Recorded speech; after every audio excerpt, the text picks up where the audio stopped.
আমরা আজকালকার যুগের ছেলেমেয়েরা আমাদের হয়তো চারপাশে সমাজের প্রতি কোনো হুঁশই নেই। কী চলছে সমাজে আমার বয়ে গেছে, আমার কোনো যাই আসে না। আমি তো ফোনে রিলস বা ভিডিও করে ভালোই আছি, তাতে যেদিকে যা খুশি ডামাডোল হোক, রসাতলে যায় যা।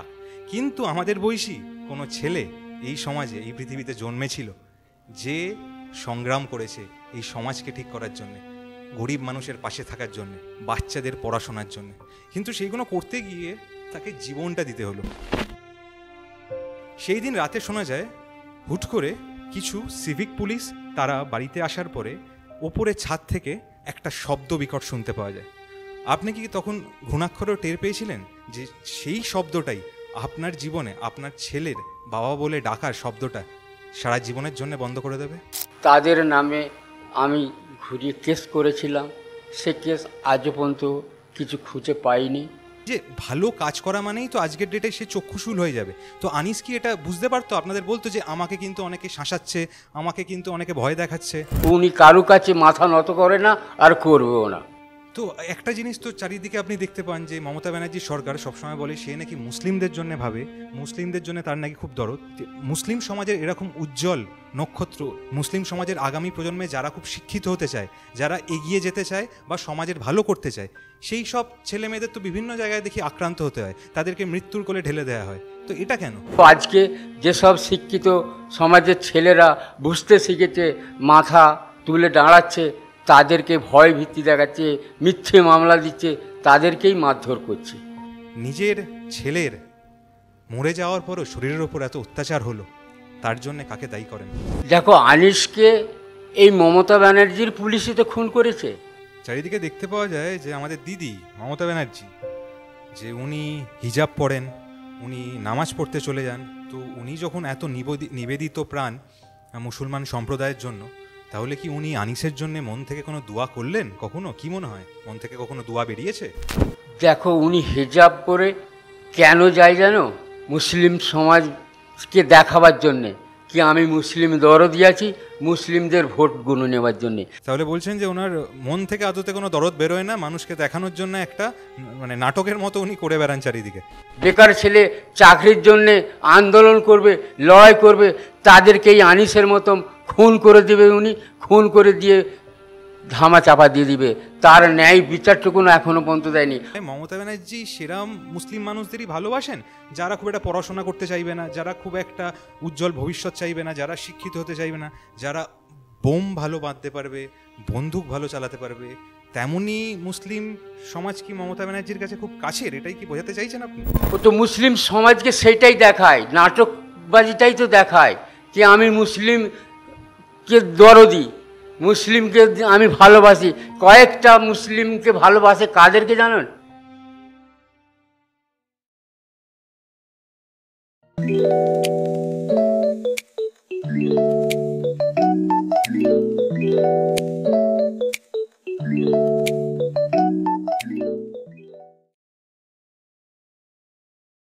স্বাধীনতার আগে আমরা অনেক বিপ্লবী সংগ্রামী মানুষদের গল্প শুনেছিলাম, যেমন ক্ষুদিরাম বোস, ভগৎ সিং।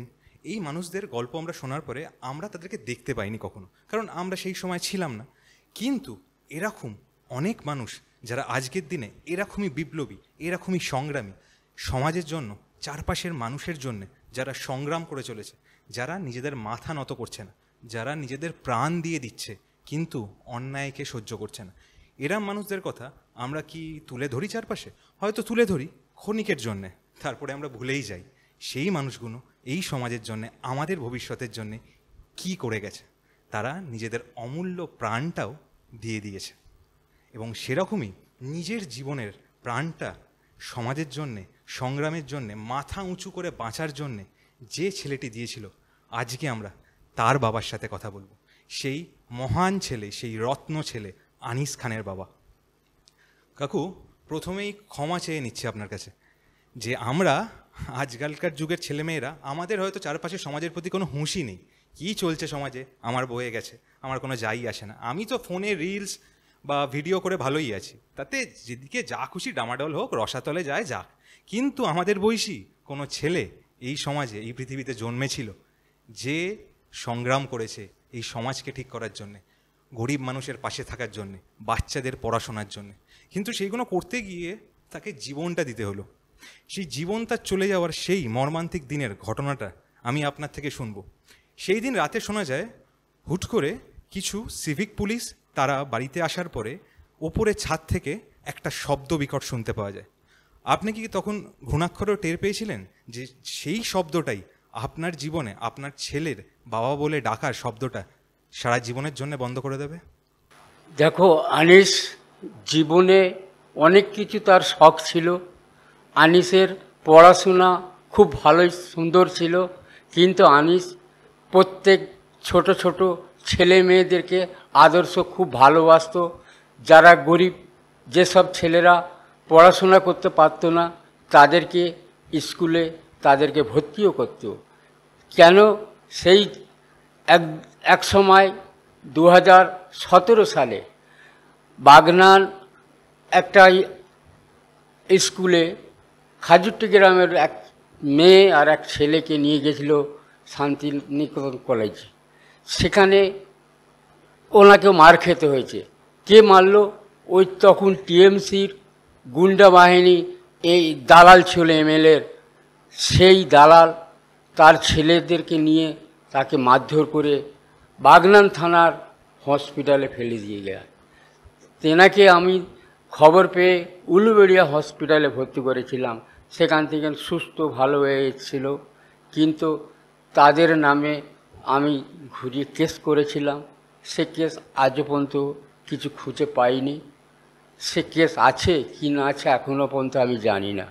কিন্তু তারপরেও আনিস যখন এনআরসি আন্দোলনে লড়াই করেছে, এই ধর্মতলা অঞ্চলে সেখানে অন্বেষণ করেছে। উনি একজন আলিয়া ইউনিভার্সিটির মেগা ছাত্র ছিলেন। তিনি ওখানে পড়াশোনা কমপ্লিট করে তিনি কল্যাণীতে ভর্তি হয়েছিল, এনজি পড়ছিল। তিনি সাংবাদিক জীবনে শিখবে সেই স্বার্থেই সেই জায়গায় ভর্তি হয়েছিল। সেখানে 6 মাস পড়াশোনাও করেছে, কিন্তু যুক্তিতর্ক মঞ্চেও উনি অনেকবার বসেছে।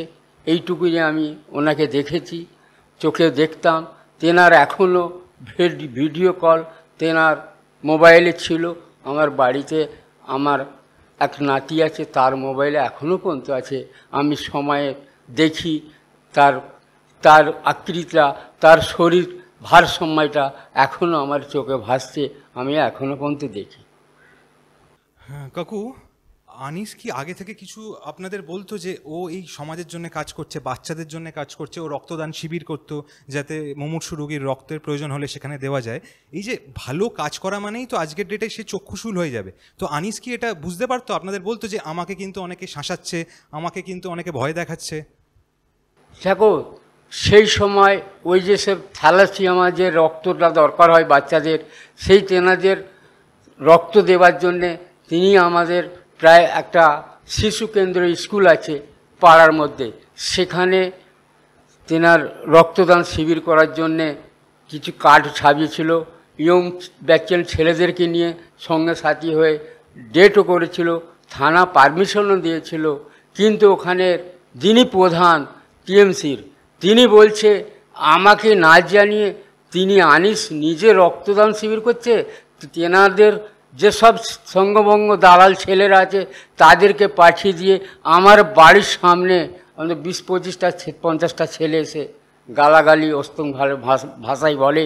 কিন্তু আমি সেই সময় বললাম, কেন, বাচ্চাদের জনগণের উপকারের জন্যে তো রক্তদান শিবির, তোমরা রক্তদান শিবিরটা কেন করতে দেবে না? না, আমাদেরকে না জানিয়ে রক্তদান শিবির হচ্ছে, আমরা করতে দেব না। আমি তখনই বললাম তাদেরকে, ঠিক আছে চলে যাও তোমরা, আমি আনিসকে বারণ করে দিচ্ছি, রক্তদান শিবির করব না। এইটুকুনি বলা। তারা ঘুরিয়ে বলে আনিসকে কালকেই আমাদের কাছে যে অন্যায় স্বীকার করতে হবে। আমার যে আনিসের দরকার নয়, আনিস যাবেও না তোমাদের কাছে, আর অন্যায় স্বীকার করব না। উনি কারু কাছে মাথা নত করে না আর করবেও না। তো একটা জিনিস তো চারিদিকে আপনি দেখতে পান যে মমতা ব্যানার্জির সরকার সবসময় বলে সে নাকি মুসলিমদের জন্য ভাবে, মুসলিমদের জন্য তার নাকি খুব দরদ। যে মুসলিম সমাজের এরকম উজ্জ্বল নক্ষত্র, মুসলিম সমাজের আগামী প্রজন্মে যারা খুব শিক্ষিত হতে চায়, যারা এগিয়ে যেতে চায় বা সমাজের ভালো করতে চায়, সেই সব ছেলে মেয়েদের তো বিভিন্ন জায়গায় দেখি আক্রান্ত হতে হয়, তাদেরকে মৃত্যুর কোলে ঢেলে দেওয়া হয়। তো এটা কেন? দেখো, মমতা ব্যানার্জি তিনি যে এখন বর্তমানে মুখ্যমন্ত্রী হয়েছে, উনি মুসলমান সংখ্যালঘুদের ভোটেই এসেছে। কেন এসেছে? একদিকে বলছে মুসলিমদেরকে কি এখানে বিজেপি সরকার এসে গেলে তোমাদেরকে সব এনআরসি দিয়ে তাড়িয়ে দেবে, সেই ভয় দেখিয়ে মুসলমান ভোটটাকে উনি একত্র করেছিল। কিন্তু আজকে যেসব শিক্ষিত সমাজের ছেলেরা বুঝতে শিখেছে, মাথা তুলে দাঁড়াচ্ছে, তাদেরকে ভয় ভীতি দেখাচ্ছে, মিথ্যে মামলা দিচ্ছে, তাদেরকেই মারধর করছে। আর এবার আরেকটা খুব একটু আরও মর্মান্তিক কথায় আসি, কারণ যে অভিজ্ঞতাটা মানুষের জীবনে আসুক এটা কোনো মানুষই চায় না, আমরা কেউই চাই না, যে একটা বাবাকে তার সন্তানের কবর দুবার করে দিতে হলো। সেটা দিতে হলো তার বুকের ভেতরে পাথর রেখে। সেটাও হলো কেন? পরে জানা গেল আনিসের প্রথম ময়নাতদন্তে ঠিকঠাক করে ময়নাতদন্তটাই হয়নি। নিজের ছেলের মরে যাওয়ার পরও শরীরের ওপর এত অত্যাচার হলো, তার জন্যে কাকে দায়ী করেন? দেখো, আনিসকে এই মমতা ব্যানার্জির পুলিশই তো খুন করেছে। সেই থানাকে উপর মহল থেকে লাইন করে, যিনি আগে আমতা থানার বড়বাবু ছিল, উনি হচ্ছে যে দেবব্রত চক্রবর্তী, তিনি সেই দুজন কনস্টেবল, দুটোই সেবিককে পাঠিয়ে দিয়ে আরও গ্রামের তৃণমূলের গুন্ডা বাহিনীদেরকে রাতের অন্ধকারে একসঙ্গে মিলেমিশে তাদেরকে পাঠিয়েছিল। যে সময় যে ঘটনাটা ঘটে আনিসকে করায়, সেই সময় আমার শরীর খুব অসুস্থ ছিল, আমি জ্বরে উঠতে পারিনি। কিন্তু পাশের গ্রামে আমার একটা জলসার মাহফিল ছিল, সেই জলসায় আনিস ছিল। আমি জানি আনিস সেখানেই আছে, কিন্তু আনিস যে কখন ঘরে এসেছে আমি জানি না। আমার বাড়িতে খুব লাঠি ঠ্যাঙানো হচ্ছে আর ডাকছে, কে বাড়িতে আছে, উঠে আস, বেরো, গেট খোলো। আমি আমার দোতলা থেকে গেটটা খুলে দেখছি পুলিশ আছে দুজন সেবিক আছে, আরও কে বাইরে আছে, আর অন্ধকারে আমি দেখতে পাই না, কিন্তু পুলিশ উর্দিধারী আছে, বন্দুক কাঁধে আছে। আমি দেখে জিজ্ঞাসা করলাম, কেন আনিসকে দরকার? না, আনিসের সঙ্গে দরকার আছে, আপনি গেট খুলুন। কিন্তু আমি কিছু বুঝতে পারিনি। সেই সময় যে গেটটা খুলে দিতেই আমাকে একজন হাত ধরে নিয়েছে, ধরে নিয়ে বন্দুকটা বুকের দিকে ঠেকিয়ে বলছে, চুপচাপ দাঁড়াও, সাউন্ড করবে না, আনিস কথা বলো। আমি বলছি, আনিস তো আমার বাড়িতে আসে না, আমি জানি। তখন একজন সেবিক পুলিশ বলছে, আনিস এই আধ ঘন্টা আগে এসেছে, আমরা খবর পেয়েছি বলেই তারা তিনজন উঠে গেল তিনতলার উপরে। উঠে কিছুক্ষণ পর ওখানে মারধর করে, যে সময়টা ছাদ নয়, ওটা তিনতলার রুম, সেই জানলা গলিয়ে যখন ফেলে দেয়, ফেলে দেওয়ার পর আমি নাবতলায় একবারে নিচের তলায় মাটি লেভেল যে গেট আছে, সেই গেটের সামনে আমাকে ধরে দাঁড় করে ছিল। আমি ঘুরে দেখছি আনিস পড়ে গেছে। একটা বিকট শব্দ হয়ে যাওয়ার পর আমি যখন আনিসকে কোলে নিয়ে, আনিসকে খুন করে দিল।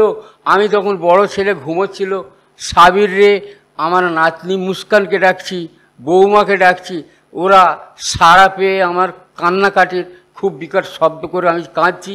আমি তখন বলছি চিল্লেতে, ওরা বেরিয়ে আয় রে, আনিসকে আমতা থানার পুলিশ খুন করে দিয়ে পালিয়ে গেল ছুটে।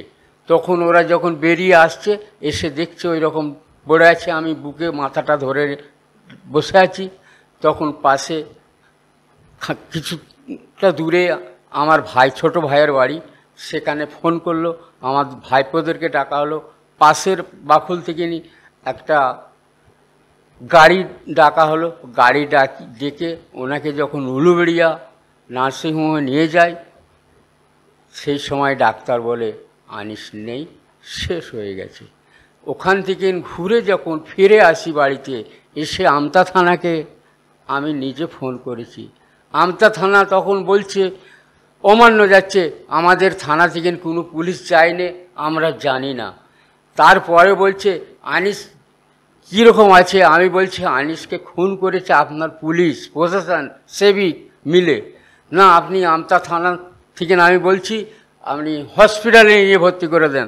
আমি বলছি, আরে মশাই, আপনার পুলিশ খুন করে গেল, আমি হসপিটাল থেকে ঘুরিয়ে নিয়ে এসে রেখেছি, আপনাদেরকে ফোন করে ডাকা হচ্ছে আপনারা আসবেন না, না আমাদের এখন সময় নেই, আপনারা হসপিটালে ভর্তি করুন। তখন বারে বারে যখন আমি বলছি আমি হসপিটালে নিয়ে যাব না, আপনাদের পুলিশ মেরে দিয়েছে, তারপর বলছে আচ্ছা দেখছি আমাদের লোক পাঠাবো।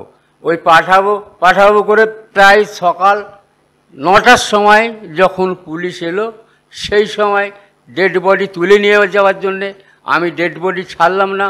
আমি বলছি গ্রামের লোক সব একবারে ভিড়ে জড়ো হয়ে গেছে। সেই সময় মিডিয়া ডাকালো, মিডিয়া এসে সব কিছু কথাবার্তা বলার পর সেই সময় আমাকে পুলিশ বলছে আপনার অভিযোগ আমতা থানায় আসুন, আমরা ডেড বডি নিয়ে যাচ্ছি। আমি সেই সময় আমতা থানায় যখন গেছি, গিয়ে দেখছি আনিসের ডেড বডি নেই, ডাইরেক্ট উলুবেড়িয়ে পৌঁছে দিয়েছে। সেই সময় আমার মাথা ঠিক নেই, পাশের আমার ছেলেরা যারা ছিল সঙ্গীরা, তারা কেস ডায়েরি লিখে ওইখানে জমা দেওয়া হলো। দেওয়ার পর আমি আমতা থানা থেকে যখন উলুবেড়িয়া গিয়ে দেখছি, তখন আনিসের পোস্টমর্টম হয়ে গেছে। তখন বলছে আনিসের পোস্টমর্টম হয়ে গেছে, আপনারা নিয়ে যান। তখন আমি বলেছি আমার এজাহার না নিয়ে আনিসের পোস্টমর্টম কী করে করতে পারেন আপনারা, আমি এ পোস্টমর্টম মানি না, আমি দরকার হলে দ্বিতীয়বার আবার পোস্টমর্টম করাবো। সেই জন্যে তারা আমাদের যারা ছেলেরা সব গেছিলো বাড়ি থেকে, ডেড বডি আনা হলো। আমাদের হাদিস অনুযায়ী গোসল দিয়ে দাহ করা হলো। দাহ করার পরেও আমি সেই পোস্টমর্টম রিপোর্টটাকে মান্যতা দিইনি। আমি চেয়েছিলাম মহামান্য আদালত হাইকোর্টে যে আমার আনিসের ন্যায় বিচারটুকুন পাওয়ার জন্যে সিবিআই তদন্ত করা দেওয়া হোক। তখন মমতা ব্যানার্জি বলছে আমি আনিস ভালো ছেলে জানি, আনিসের 14 দিনের মাথায় এদের ন্যায় বিচারটুকুন পাইয়ে দেওয়া হবে, আমি সিট গঠন করে দিলাম।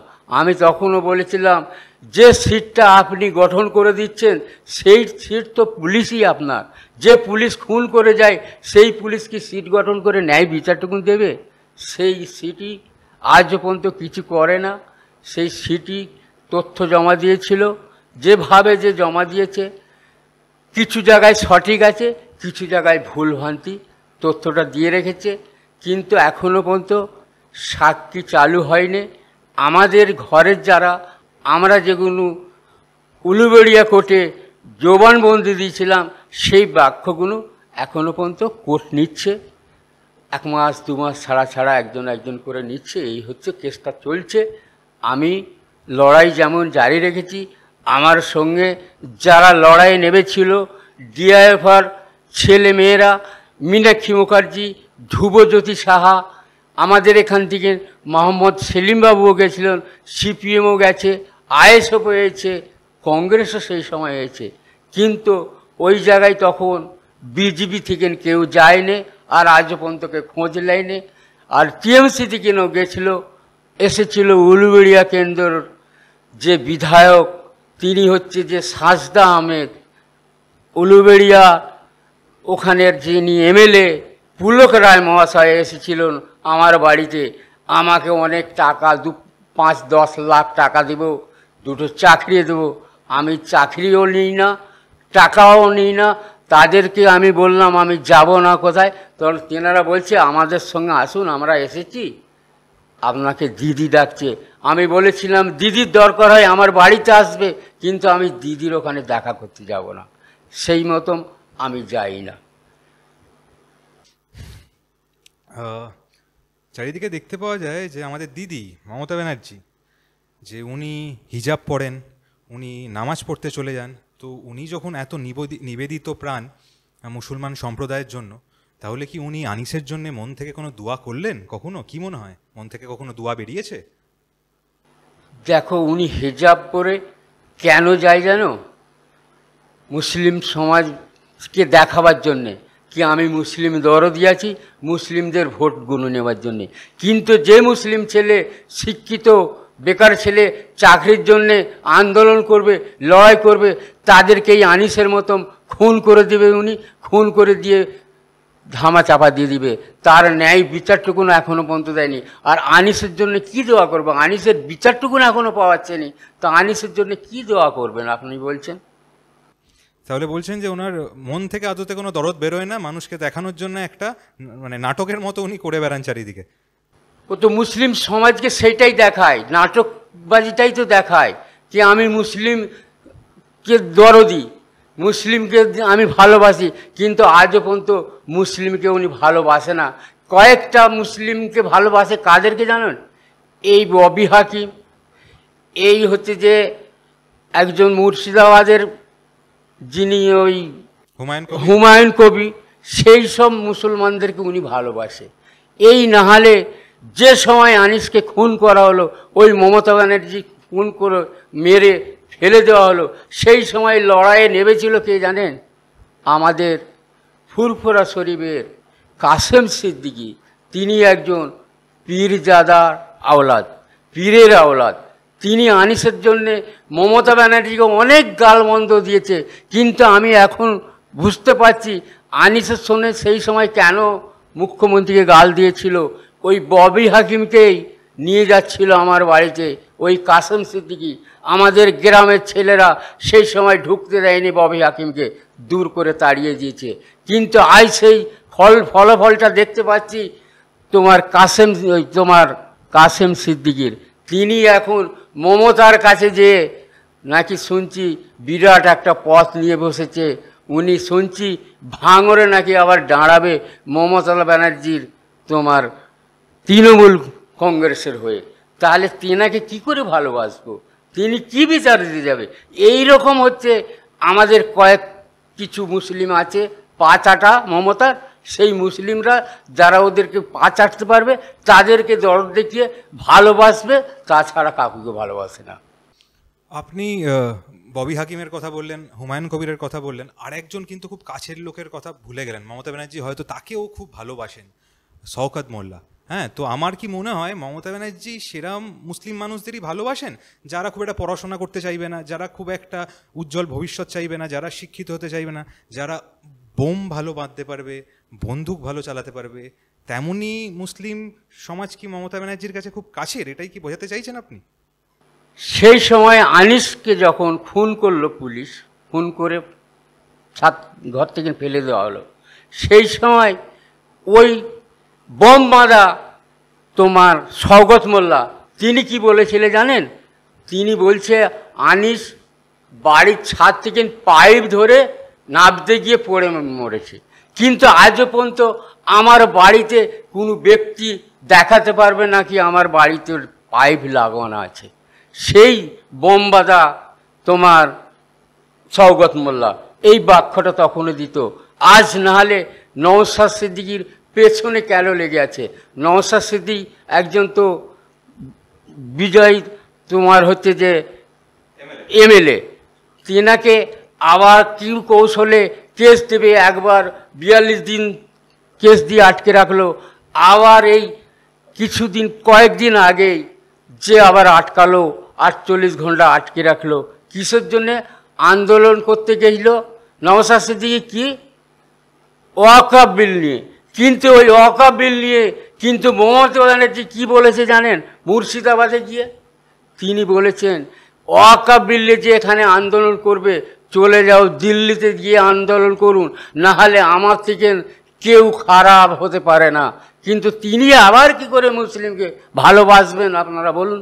আমার বাড়িতে পাইপ লাগানো নেই আর ছুটে পালাবেও কেন আনিস? আনিস তো কারো মতন চোর ডাকাত ক্রিমিনাল নয়। এই যেমন বিজয় কৃষ্ণ সাহা বলছেন, জীবন কৃষ্ণ সাহা পাঁচিল টপকে ছুটে পালাচ্ছে, তেনার মোবাইলগুলো পুকুরের নর্দমায় ফেলে দিয়ে যাচ্ছে, তেনাকেই সেই ইডির পুলিশ এসে অ্যারেস্ট করে নিয়ে যাচ্ছে। এনারাই তো হচ্ছে মমতা ব্যানার্জির দল চালায়, এরাই হচ্ছে তেনার এমএলএ। তেনারা দেশ কি করে চালাবে সেদিকে নয়। কিন্তু মমতা ব্যানার্জি এখন কি চাচ্ছে? এই 26-এ যে ইলেকশন আসছে, মেলা খেলায় টাকা কিভাবে দিতে হবে সেইভাবে চলছে। নাহলে এক একটা ক্লাবকে 85,000 আগে বছর দিয়েছে, এবছর 1,10,000 করে দিচ্ছে। কিসের জন্য দিচ্ছে? 26-এ ভোট আসছে, সেই ভোটগুলো ক্লাবকে দিয়ে করাতে হবে, সেই জন্যে 1,10,000 করে দিচ্ছে। কিন্তু এই যে ডিএ আন্দোলন, ডিএর জন্যে যারা চাকরিজীবী, ডিএ এখনও পর্যন্ত তারা দিচ্ছে না। ডিএর জন্যে কি বলল সুপ্রিম কোর্টে গিয়ে, আমার পোশাক আর শুকনো, আমি ডিএর পয়সা দিতে গেলে আমার কোমর ভেঙে যাবে। যদি কোমরই তোমার ডিএ আন্দোলনে পয়সা দিলে কোমর ভেঙে যাবে, তুমি তাহলে 1,10,000 করে কি করে এক একটা ক্লাবকে দিচ্ছ? হিসাব করে দেখা গেল 500 কোটির ওপরে টাকা দিচ্ছ তুমি ক্লাবকে। আনিসকে যেমন মেরে ফেলা হলো সরকারের বিরুদ্ধাচরণ করার জন্যে, এখন তো এরকমও একটা জিনিস চলে যে বহু ছেলে মেয়ে সরকারের বিরুদ্ধে প্রতিবাদ করছে, সরকারকে চোখে আঙুল দিয়ে প্রশ্ন করছে বলে মেরে ফেলা হোক, আর যদি বাই চান্স মেরে ফেলা না হয় মিথ্যা কেস দিয়ে দিনের পর দিন জেলে তাদেরকে পৌঁছিয়ে রাখো। এখন যেমন আনিসকে মমতা ব্যানার্জি পুলিশ দিয়ে খুন করে দেওয়া হলো, সেই রকম এখনও আমাদের এলাকায় এখনও মানুষকে ভয় দেখানো হচ্ছে। যারা আন্দোলন করবে, যারা আনিসের পক্ষে কথা বলছে, সেই সব ছেলেদেরকে অনেক মিথ্যে মামলা দিয়ে রেখেছে।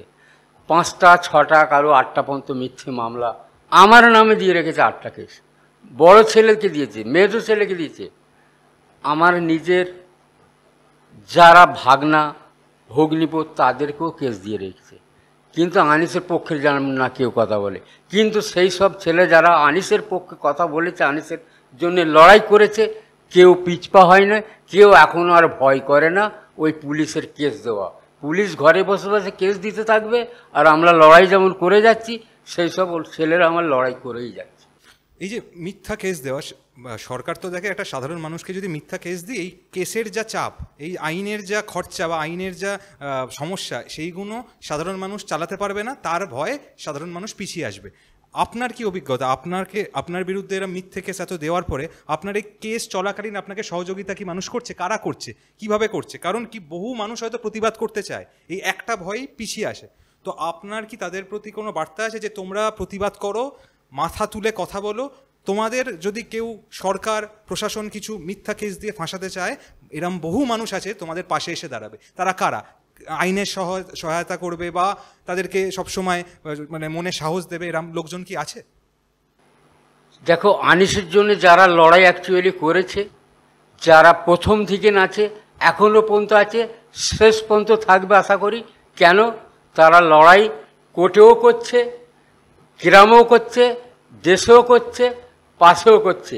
না হলে সেই সময় আমতা থানা যারা অভিযান ঘেরাও করলো, সেই সব ছেলেদেরকেও কেস দিয়েছে। তারা কেউ পিছপা হয়নি। যুবরা, ডিএফের ছেলেরা, না হলে তুমি ধরো না পানিয়াড়া এসপি অভিযান যখন এসপি অফিস ঘেরাও হয়, তখন মীনাক্ষী মুখার্জি ছিল, ধ্রুবজ্যোতি সাহা ছিল। তারা 14-15টা ছেলে 14 দিন করে জেল হেফাজতে ছিল, জেল খেটেছে, মারও খেয়েছে। কিন্তু তারা আমার সঙ্গে সাথ দিয়েছে, তারা আমাকে কাকা বলে গণ্য করে, তাদের সঙ্গে আছি আমি, আর তাদেরকে নিয়ে লড়াই করছি, আর লড়াই আমি জারি রেখেছি, লড়াই করেই যাব। তারা গ্রামে, আমার বাড়িতে, দেশে, সর্ব জায়গায় লড়াই করছে, রাস্তাঘাটে আর কোর্টেও। আমাদের অ্যাডভোকেট উকিলরা যারা আমার আনিসের কেসের যেমন লড়াই করছে, তারা আমাকে পরিষ্কার বলেছে, আপনি পিছপা হবে না, আপনি পেছনে হাঁটবেন না, আপনাদের জন্যে আমরা আছি, লড়াই আমরা যেমন করছি কোথায় থাকবো। কেন? বিকাশ রঞ্জন বাবু আমার হাইকোর্টে তখন কেস দেখাশোনা করেছে, এই যেমন ফিরদৌস শামীম দেখাশোনা করছে, মিহিরবাবু দেখাশোনা করছে, তারপরে শামীম আহমেদ দেখাশোনা করছে, ইমতিয়াজ সাহেব ওই কেসের জন্য দেখাশোনা করছে, তারপরে সব্যসাচী আমার ওই কেসের জন্য আনিসের এখনও লড়াই করছে। এখনও আমতা করে দিন পড়লেই এখনও আমতা করে যায়। উলুবেড়ে কোর্ট থেকে একজন উকিল আসে, তারা এই কেসটা দেখাশোনা করছে। কিন্তু আমি তাদের ভরসায় আছি, আর তারাই আমাকে ভরসা দিয়ে গেছে। আমি এই জন্যে তারা আমার পক্ষে আছে, আমিও তাদের পক্ষে। আমি লড়াই করছি আর লড়াই করে থাকবো, আমি ভয় করিনি। শুনতে পাওয়া যায় এই যে বিকাশ স্যার, মানে বিকাশ রঞ্জন ভট্টাচার্য, তার যারা জুনিয়র ফিরদৌস শামীম, সব্যসাচী, তারপরে সায়ন, এনারা নাকি এই প্রতিবাদী মানুষের জন্যে তাদেরকে যাতে হ্যারাসমেন্ট না করে সরকার, তাদের পাশে দাঁড়ানোর জন্য নিখরচায় তাদের কেস লড়ে, তাদেরকে সবসময় তাদের এই মোরাল বুস্ট, যে তাদের আর্থিকভাবে যাতে তারা ভেঙে না পড়ে, তারা সবসময় পাশে থাকে। এটা কি সত্যি? হ্যাঁ, এটা 1 নম্বর সত্যি কথায়। যারা লড়াই করছে, আন্দোলন করছে, কেস কাচারিতে কেসে পড়ে যাচ্ছে, তারা সব যত আমাদের উকিলরা আছে তারা লড়াই করছে বিনা স্বার্থে, বিনা পয়সায় তাদের কেস দেখাশোনা করে, তাদের জামিন করায়, যা কিছু খরচ তারাই সব বহন করছে এখন।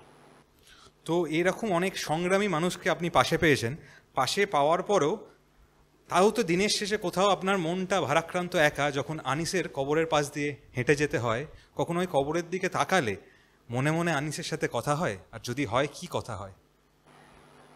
দেখো, আনিসের জন্যে যারা লড়াই করেছে আমার সঙ্গে তো তারা অ্যাকচুয়ালি আছেই। আর আনিসের জন্যে প্রতি শুক্রবার জুম্মার দিন আমি নামাজ পড়ে আনিসের কবরের ধারে দাঁড়িয়ে আনিসের জন্য আল্লাহর কাছে আমি প্রার্থনা করি, আল্লাহ আনিসকে যারা খুন করেছে সেই খুনির শাস্তির বিচার ন্যায়টুকুন আমাকে দেবেন, এই আশা রেখে আমি উপর আল্লাহর কাছে হাত তুলে মোনাজাতটা করি, আনিসের কবর যেন আনিস শান্তিতে থাকে সেই কামনা করে আমি প্রত্যেক শুক্রবার বলে আসি আনিসের কবরের ধারে দাঁড়িয়ে। এরপরে যতবারই আনিসের কবরের সামনে যাবেন, সেখানে গিয়ে দোয়া করবেন, আমাদের জন্যে একটু দোয়া করে বলবেন যে এই সমাজে ঘরে ঘরে যেন আনিসের মতো ছেলে হতে পারে।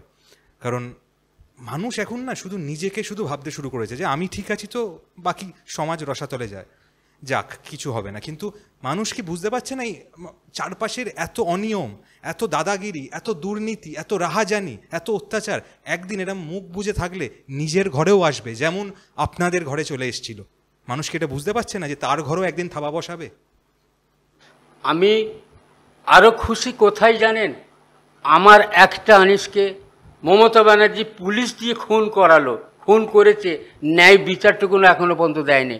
কিন্তু আনিসের জন্যে যারা লড়াই করে মার খাচ্ছেন, কেস খাচ্ছে, তারা একটা আনিস খুন হয়েছে, হাজার হাজার আনিস এই পশ্চিমবাংলা জন্মগ্রহণ করেছে, কেন আনিসের জন্য লড়াই করছে। সেই জন্যে আজকে আমার খুব খুশি। আনিসের জন্য যেমন ব্যথা লাগে, যারা আনিসের জন্য লড়াই করছে, যারা কেস খায়, মার খায়, তাদের জন্য আমার দুঃখ হয়, তাদের জন্য আমি ওপরওয়ালার কাছে প্রার্থনা করি, আল্লাহ এরা আনিসের জন্য লড়াই করছে, আনিসের ন্যায় বিচারটুকুন পাওয়ার জন্যে, এরা মার খাচ্ছে, কেস খাচ্ছে, এদের ন্যায়টুকুন ওপরওয়ালা তুমি দেখবেন, দয়া করবেন, এরা যাতে আর না মার খায়, না কেস খায়, মমতা ব্যানার্জি না মিথ্যে মামলা দিয়ে আর না ফাঁসাতে পারে, এইটুকুন আমি প্রার্থনা করি। এই জন্যেই আমিও তাদের সঙ্গে আমার ছেলে মেয়েদেরকে বলেছি প্রত্যেকে তাদের সঙ্গে লড়াই করবে, রাস্তায় নামবেন, আমি পিছপা হই না। সব শেষ করার আগে একটাই কথা বলার আপনাকে, যে বারংবার যেটা আগেও বললাম, যে আমাদের ক্ষমা করবেন যারা এখনও আমরা দায়িত্ব জ্ঞানহীনভাবে জীবন কাটাচ্ছি, আমরা যারা সমাজ নিয়ে সচেতন না, আমরা যারা চারপাশে কি ঘটছে তাই নিয়ে আমাদের বিন্দুমাত্র কোনো খেয়াল নেই। আমাদের আপনার কথা শোনার পরে মনে হচ্ছে প্রত্যেককে এই সমাজ সচেতন হওয়া উচিত, এরম সংগ্রামী মানসিকতা নিয়ে চলা উচিত যে যে সরকারকে আমরা বসিয়েছি ক্ষমতায়, সেই সরকারের যদি কোনো ভুল হয় সেই সরকারকে প্রশ্ন করার অধিকার আমাদের আছে, আমরা যেন সেইগুলো ভুলে না যাই। তাতে যদি জীবন যায়, তাতে যদি মিথ্যা কেস খেয়ে জেলে থাকতে হয়, হয়তো থাকতে হবে। আমরা যদি ভয় পাই তাহলে এরম আনিস আমরা হয়তো আর এই সমাজে পাবো না, আমরা গড়েও তুলতে পারবো না। অনেক ধন্যবাদ আপনাকে। আর আপনার শেষ করার আগে এই সমাজের যুব সমাজের কাছে, ভবিষ্যৎ প্রজন্মের কাছে কি বার্তা? দেখুন, কিছু আরও আমার কথা রয়ে গেল, আমি আর 2-4টে কথা বলে শেষ করতে চাই। কেন? আনিসের জন্য যারা লড়াই করছে, সাধারণ ঘরের ছেলে মেয়েরা লড়াই করছেন, কেস খাচ্ছে, মারও খাচ্ছে, কিন্তু তারা যেমন আনিসের জন্য লড়াই করছেন, আমিও তাদের জন্য বলি আনিস যাতে ভালো পায়, ন্যায় বিচারটুকুন পায়, এই কথাই আমি খুব ভালোবাসি।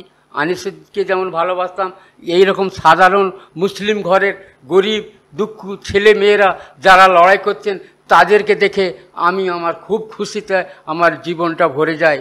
কেন? আজ না হলে এই যে আরজি কলের যে ডাক্তার মহিলাটাকে খুন করা হলো, তাকে কে করলো? এই শাসক দলেরই তো লোক করিয়েছে। নাহলে তিনি একজন ডাক্তার, তিনি তো একজন আমার মেয়ের মতন সমান। তার জন্য আমি এই 26 দিন এই শ্যামবাজার মোড়েও অন্বেষণ করেছিলাম, আমি এইখানেও ছিলাম।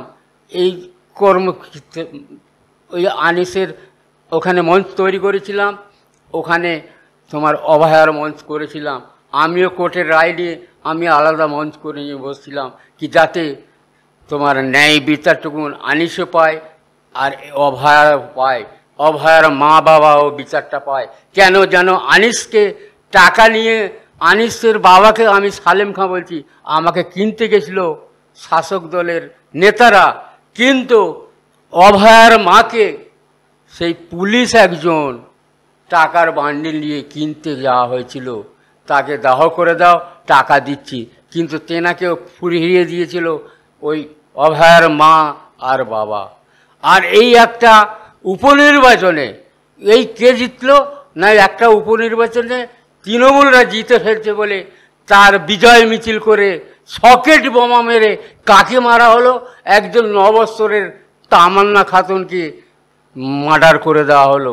সেই ন্যায় বিচারে পাওয়ার জন্যে তারা লড়াই করছে, যারা তাদেরকে আটকাবার জন্যে চলে গেল মেদিনীপুরের কে একজন বিধায়ক, কি হুমায়ুন না কি নাম, হ্যাঁ হুমায়ুন কবির, গিয়ে আবার টাকার ওখানেও যে টাকার বান্ডিল দেখতে পাচ্ছি আমরা চোখের সামনে দিতে যাচ্ছে। তখন তামান্নার মা বলছে, যা বলার বলেছেন, টাকা নিয়ে আপনি বাড়ি ফিরে যান, কিন্তু আমি টাকা গ্রহণ করব না, আমি আমার মেয়ের ন্যায় বিচারটুকুন চাই, এইটুকু নিয়ে আমার আবেদন। তিনিও তো আবেদন করেছিল ওই মমতা ব্যানার্জিকে, কিন্তু যে 24 জনকে আসামি করলো তামান্নার মা, কিন্তু 9 জন না কয়জনকে ধরেছে, অ্যারেস্ট করেছে, আর বাকি লোক ওই ঘুরে বেড়াচ্ছে, কিন্তু তাদেরকে আর পুলিশ খুঁজে পায়নি। পুলিশ তো খুঁজে পাবে, কিন্তু পুলিশ ইচ্ছা করে তাদেরকে অ্যারেস্ট করা হচ্ছে না। মমতার চাপেতে পুলিশ আর কিছু কাজ করছে না। এই জন্যে আমি প্রত্যেক হিন্দু, মুসলিম, খ্রিস্টান, জৈন, পিছিয়ে পড়া মানুষকে বলছি, আগামী দিন এই মমতা ব্যানার্জিকে 26 সালে যদি না সরাতে পারেন, এই রকম তামান্না খাতুন, অভয়া, আনিসের মতন বহু মানুষ খুন খারাপি হয়ে যাবে, কেস কাছারি খাবে, ন্যায় বিচারটুকুন পাবে না। আজ আসুন মমতাকে সরাবার জন্যে, বিজেপিকে সরাবার জন্যে মানুষ একত্র হয়ে, সাধারণ মানুষ 26-এ যাতে যাকে ভালোবাসবেন, যে আজকে আমাদের আগিয়ে আসছেন, তোমার বামফ্রন্ট সরকারকে ভোট দিয়ে আগিয়ে নিয়ে আসুন ন্যায় বিচারটুকুন পাওয়ার জন্যে। এইটুকুন আমি আমার বক্তব্য কথা রেখে আপনাকে আর একটা কথা এই প্রসঙ্গে বলে, যে প্রত্যেকটা আপনি যে উদাহরণগুলো দিলেন, প্রত্যেক জায়গায় দেখা যায় যে সরকার প্রশাসনের কেউ, যেমন আনিসের সময় সিভিক ভলেন্টিয়ার, অভয়ার সময় ধরা পড়লো সিভিক ভলেন্টিয়ার, তারপরে হচ্ছে তামান্নার সময় শাসক দল একটা ভোট জিতে মানে তাণ্ডব নৃত্য করার সময় শাসক দলের আমচা চামচারা সেখানে জড়িত। এই প্রত্যেক ক্ষেত্রে সরকার মানে তৃণমূলের দলের বা প্রশাসনের লোক জড়িত। সেখানে কি করে এই মমতা সরকারের পুলিশ প্রশাসন ঠিকঠাক বিচার করবে বলে আপনার মনে হয়? মমতার পুলিশ চায় না বিচার পাক, কেন পাবে? মমতাই তো করাচ্ছে, আরে বিচার পুলিশ দেবেও না। আর অ্যাকচুয়ালি যারা অন্যায়কারী তাদেরকে পুলিশ প্রশাসন দেখতে পায় না, যারা তারা অন্ধ। তারা কেন? এক শ্রেণী পুলিশ আছে মমতার চটি চাটা জুতো, চটি চাটে তারা। মমতার যে অর্ডারটা করবে সেই অর্ডার ছাড়া পুলিশরা কিছু কাজ করবে না। এই জন্যে আজকে যারা বিরোধী দল, আইএসএফ বলো, কংগ্রেস বলো, আর সিপিএম বলো, যুবরা, ডিএফের ছেলেরা আজ মার খাচ্ছে, কেস খাচ্ছে, তাদের ন্যায় বিচারটুকুন তাদের করতে হবে না।